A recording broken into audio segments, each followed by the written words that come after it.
Sarong drug den sa Naga City sinakyada kan mga otoridad. Tulo ka tao arestado. Si Chris Novello nakatutok.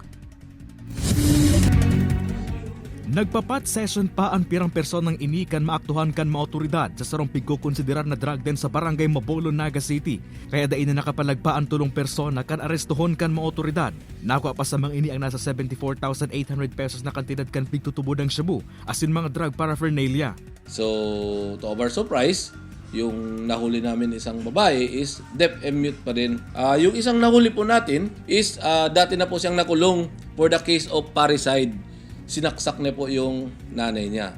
Nagpositibo man subutan mga ini sa ginibong drug test. Sa barangay Balata sa parehong syudad, tulong katao man ang nadakop sa operasyon kan mga otoridad kontra illegal na droga. Nakuha sa posisyon kan mga ini ang nasa 50 gramo kan pigtutubo ng shabu na may estimated market value na 340,000 pesos.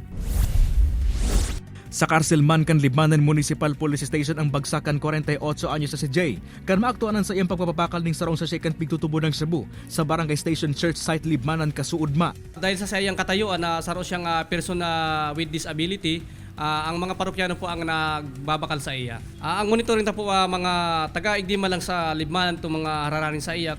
Nangapodan man ang mga otoridad sa mga taong padagos na nag-imbwelto sa transaksyon kan illegal na droga na pundoon na ang sa indang illegal na gibo. Kay Baran si Carlo Abunita, Chris Novello, Balitang Bicolandia.